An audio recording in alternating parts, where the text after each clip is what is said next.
Selamat pagi semua. Namo Buddhaya.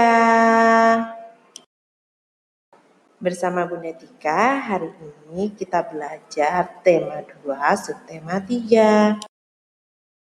Mari kita simak bersama-sama ya. Oke, kita hari ini akan belajar tema 2, subtema 3 tentang energi alternatif.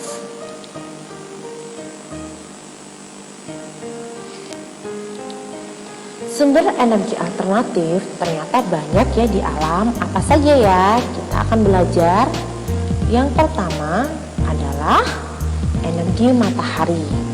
Energi matahari memiliki manfaat yang pertama sebagai pembangkit listrik tenaga surya. Yang kedua adalah panel surya. Dan yang ketiga adalah untuk mengeringkan ikan. Sumber energi alternatif yang kedua adalah air. Manfaat dari air sendiri adalah sebagai pembangkit listrik tenaga air dan irigasi untuk sawah. Nah, kita ke sumber energi alternatif yang ketiga adalah geotermal atau disebut dengan panas bumi. Manfaat dari energi geotermal sendiri adalah sebagai pembangkit listrik tenaga panas bumi dan sebagai pemanas air. Energi alternatif yang keempat adalah biofuel. Nah, fungsi dari biofuel sendiri adalah sebagai bahan bakar kendaraan dan bahan bakar kompor. Sumber energi alternatif yang kelima adalah angin. Fungsi dari angin adalah sebagai pembangkit listrik dan penggerak perahu. Sumber energi alternatif yang keenam atau yang terakhir adalah gelombang laut. Nah, fungsi dari gelombang laut sendiri adalah sebagai pembangkit listrik ya. Oke, sekarang kita akan belajar tentang perbedaan antara biogas, bioetanol, dan biofuel. Oke, yang pertama adalah biogas. Biogas adalah energi alternatif yang berasal dari kotoran sapi yang dimanfaatkan untuk bahan bakar kompor gas. Sedangkan untuk bioetanol adalah energi alternatif yang berasal dari tumbuhan yang mengandung karbohidrat dan dimanfaatkan sebagai bahan bakar kendaraan. Nah, untuk tumbuhan yang berkarbohidrat itu contohnya seperti singkong ya ataupun ubi. Yang ketiga adalah biofuel. Biofuel sendiri adalah energi alternatif yang berasal dari biji jarak atau biji bunga matahari.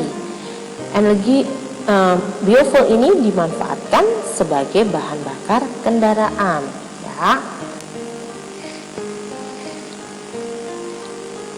Nah, sudah tahu kan perbedaan antara biogas, bioetanol, dan biofuel? Jangan sampai lupa ya. Oke, kita akan ke sains ya. Dalam percobaan ini kita akan bereksperimen secara online. Mari kita hitung bersama-sama ya. 1, 2, 3, 4. Hari ini kita akan mengidentifikasi lemon sebagai sumber energi listrik.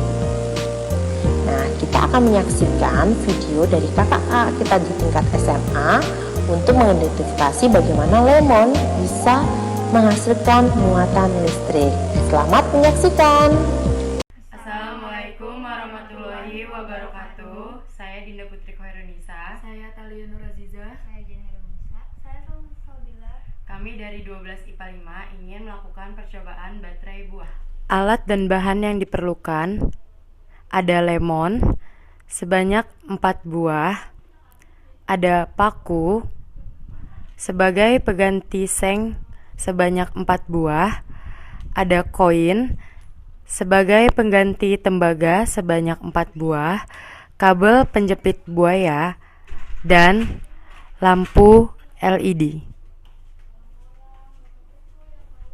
Langkah kerja yang pertama, kita mulai dengan membelah lemon. Lakukan hal ini pada keempat lemon lainnya. Hal ini dilakukan agar koin mudah masuk dan tertanam pada buah. Koin ini terbuat dari tembaga yang bertindak sebagai kutub positif.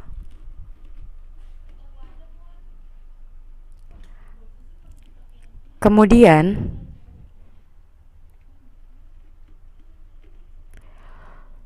tusukkan paku tersebut ke dalam buah.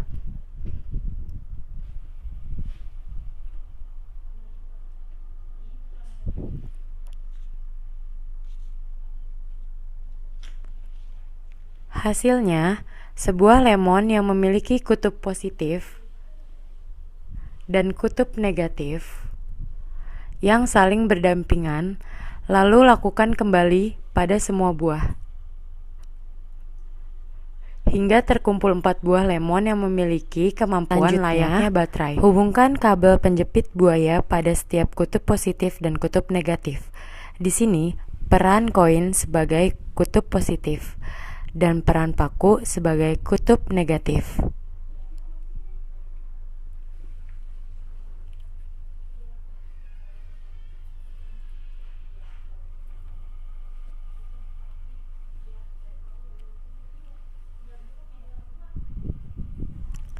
Lalu, jepit kabel yang telah terhubung dengan lampu LED.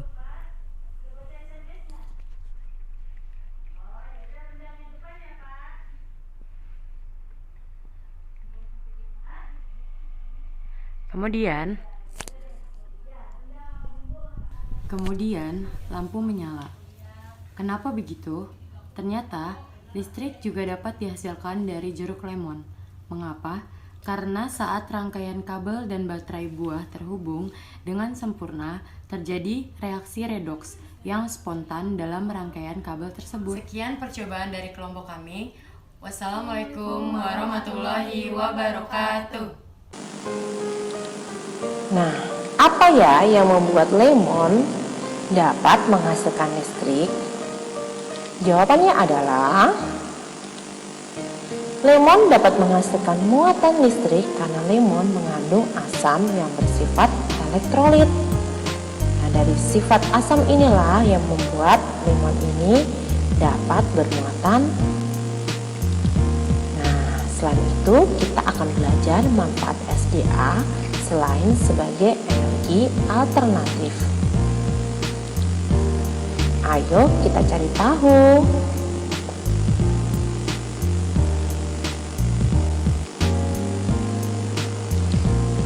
Peran SDA sebagai bahan pangan. Ya, jagung merupakan makanan pokok daerah Madura dan Maluku. Selain mengandung karbohidrat, jagung juga mengandung protein dan serat tinggi.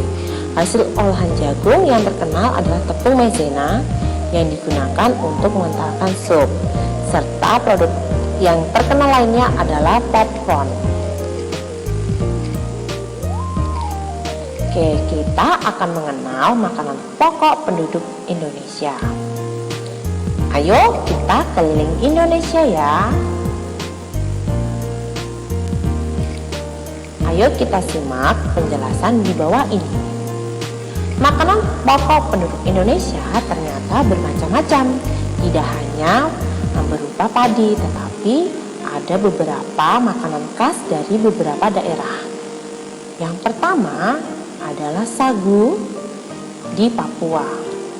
Yang kedua, makanan pokoknya adalah singkong di Jawa Barat. Yang ketiga adalah sakelan di Temanggung, Jawa Tengah. Yang keempat adalah jemawut di Biak, Papua. Dan yang kelima adalah ubi jalar di Papua. Sudah tahu kan makanan pokok penduduk Indonesia? Sekarang kita mau belajar bagaimana cara menyelamatkan lingkungan terhadap penggunaan energi ya. Oh, ternyata energi bisa habis ya? Iya, energi dapat habis kalau kita tidak menggunakannya secara optimal atau sebijak mungkin. Nah, kita akan belajar bagaimana sih cara-cara sederhana yang dapat menghemat energi. Tindakan kecil untuk menghemat energi dapat kita lakukan beberapa langkah. Yang pertama, mencuci dan membilas secara tepat ya. Yang kedua, pastikan perangkat elektronik dan listrik terputus saat tidak dipakai. Yang ketiga, mematikan lampu saat siang hari atau tidak ada orang dalam ruangan tersebut. Yang keempat, mengurangi konsumsi air yang berlebihan. Dan yang kelima, mengurangi penggunaan AC dengan membuka semua ventilasi udara di rumah. Nah, energi dapat habis jika digunakan sesuka kita. Maka dari itu, bijaklah dalam menggunakan energi. Nah, kita akan belajar bagaimana menyajikan teks petunjuk dalam bentuk poster. Kita akan pelajari langkah-langkah membuat teks petunjuk tersebut. Kita hitung 1, 2, 3, dan 4. Oke, ayo kita simak ya bagaimana cara atau langkah-langkah untuk menentukan teks petunjuk. Langkah yang pertama adalah menentukan tema. Jadi kita menentukan tema dulu ya. Yang kedua, setelah kita menentukan tema, kita mencari referensi cara penggunaan atau cara pemakaian suatu alat atau benda. Yang ketiga, membuat kalimat ajakan dengan kata-katamu sendiri. Biasanya kalimat ajakan ini berisi tentang ayo atau mari ya. Kemudian yang keempat adalah menentukan gambar yang sesuai dengan tema yang kamu buat. Biasanya gambar ini bisa disesuaikan. Boleh kita ambil referensi dari internet atau bahkan lebih bagus sendiri kalau kita yang menggambarnya ya. Ya. Contoh poster yang berisi teks petunjuk dengan tema hemat energi.